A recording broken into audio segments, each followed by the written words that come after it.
Biz yaz Kur'an kurslarımızın icrasından, yerine getirilmesinden memnunuz. Eğitimin eksikliği olmaz mı? Olur tabii. Yine ufak tefek aksamalar olmuştur. Biz bu aksamalara vakıf olduğumuz sürece müdahale ettik. Çocuklarımızın eğitim öğretim dönemi de önemlidir, tatili de önemlidir. Neler yaptığı, nelere gittiği, geldiği de önemlidir. Çocuklar hiç şüphesiz ki bizim önemli bir varlığımızdır, değerimizdir, geleceğimizdir. Onun için yazın da olsa, kışın da olsa, soğuk da, sıcak da olsa onlara verdiğimiz emek helal hoş olsun. Yaz Kur'an kurslarının sonuna geldik. Önümüzdeki hafta bayram haftasına giriyoruz biliyorsunuz. Çocuklarımızın yaz kursu tamamlanmış oluyor. İnşallah diğer eğitimlerine başlayacaklar. Allah yollarını, bahtlarını, zihinlerini açık eylesin diye onlar için her zaman dua ediyoruz.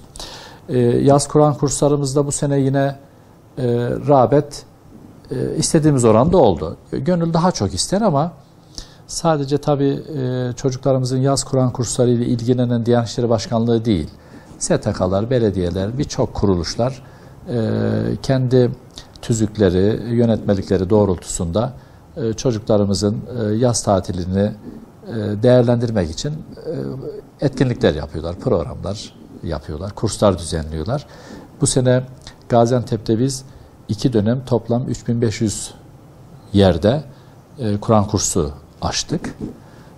Aşağı yukarı her 2 dönemde, 1. dönem, 2. dönem diye de öyle bir kategori yaptık. Çocuklarımızın emeklerinin daha verimli bir şekilde değerlendirilmesi için. 2 dönem kursumuza da 130 bin civarında öğrenci katıldı. Elimizden geldiği kadar velilerimizin dikkatini çekmeye çalıştık. Velilerimizin desteğini almaya çalıştık. Kısmen de bundan sonuç aldık elhamdülillah.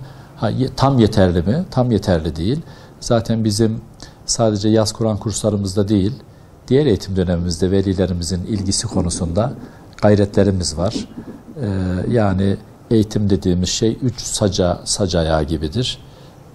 Okul, eğitime katılan bizzat öğrenci ve velisi, ailesi.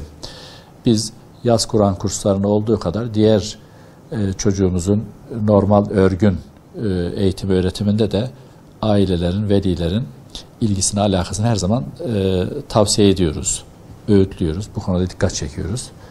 Kürsülerimizden de dikkat çekiyoruz. Çünkü verim almamız lazım. Bu çocuklara faydalı, bu çocukları donanımlı bir şekilde geleceğe hazırlamamız lazım. Yaz Kur'an kurslarımızda çocuklarımız Kur'an-ı Kerim öğrendiler. Birbiriyle arkadaş oldular, dost oldular, oynadılar. İşte başta sloganımız öyleydi. Eğlenerek öğrenme gibi. Tatillerine de fazla müdahale etmeme şeklinde. Onları deyim yerindeyse sık boğaz etmeden bir değerler verme, bir yere getirme hedefimizdi. Bu sene de yine hem bizzat Kur'an-ı Kerim okumaya başlayan çocuklarımız oldu. İşte bilgi yarışması yaptık. Bütün Kur'an kursu arasında. Dün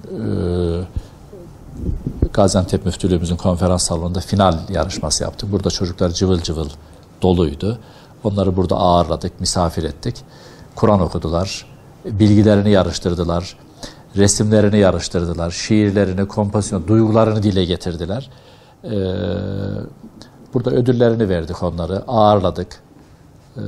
Allah yollarını açık etsin. İnşallah önümüzdeki yıllarda daha geliştirilmiş bir şekilde, daha pedagojik öğretim kurallarına, öğretim yollarına, yöntemlerine daha açık bir şekilde çocuk psikolojisinin, çocuk halini daha iyi anlamaya çalışarak, yani hep çocuklardan beklememeliyiz. Biraz da biz büyükler olarak kendimizi çocukların yerine koyup bir kıyas-ı nefs yapıp, bir empati yapıp onların oyun duygularını, onların biraz yaramazlık duygularını, çocuktur yani adı üstünde, dikkate alarak, bunları kanalize ederek, bunları yöneterek, onları da usandırmadan onlara faydalı olmaya, çalışmaya gayret etmemiz lazım. İnşallah önümüzdeki yıllarda bunları daha bir eksiklerini gidererek onları daha güzel bir ortamlarda tatillerini değerlendirme gayreti içerisinde olacağız. Ben bu vesileyle bütün annelere, babalara buradan sesleniyorum. Çocuklarımıza sahip çıkalım. Onları kendimiz örnek olarak eğitmeye ve yönlendirmeye çalışalım. Kendimiz örnek olarak. Yani kısmen demek istediğim evlerimizi, odalarımızı kısmen okuma salonu yapalım. Kendimiz onların önü sıra yarım saat bir kitap okuyalım günlük, gülistanlık. Daha çok söylemeden ziyade örnek olarak onları güzelliklerle tanıştıralım. Onları başarılarla tanıştıralım. Çocuklarımıza da her zaman dua ediyoruz. Rabbim bütün kötülüklerden, şerli insanın şerlerinden, kötü alışkanlıklardan, zararlı alışkanlıklardan, maddi manevi uğrayacakları tehlikelerden onları muhafaza eylesin. Yollarını açık etsin, zihinlerini açık etsin, bahtlarını açık etsin. Allah muvaffakiyetler versin. Sağlık, sıhhat, afiyet içerisinde. Çocuklarımızın beden sağlığına ne kadar önem veriyorsak ruh sağlıklarına da o kadar önem vermeliyiz. Çocuklarımızın maddi bilgilerine ne kadar önem veriyorsak manevi kazanımlarına da o kadar önem vereceğiz ki onlar çift kanatlı olarak geleceğe daha rahat yürüsünler, daha rahat uçsunlar. İnsan olarak et kemikten ibaret değiliz. Gönlümüz var, manevi değerlerimiz var. Hep beraber olur, hep beraber beslenirse insan sağlıklıdır. Onun için dua ederken de hep öyle deriz. Ya Rabbi beden ve ruh sağlığımı daim eyle. Beni beden ve ruh sağlığımdan mahrum etme diye dua ederiz. Biz de böyle dua ediyoruz. Bismillahirrahmanirrahim. يخادعون الله والذين آمنوا وما يخدعون إلا أنفسهم وما يشعرون. أعوذ بالله من الشيطان الرجيم. بسم الله الرحمن الرحيم. إن الذين كفروا سواء عليهم أأنذرتهم أم لم تنذرهم لا يؤمنون. 1 2 Namaz kılma, 3 oruç tutma, 4 zekat vermek, 5 hacca gitmek. اهدنا الصراط المستقيم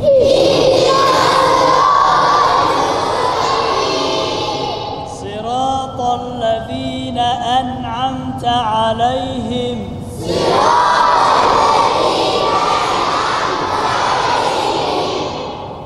غير المغضوب عليهم ولا الضالين.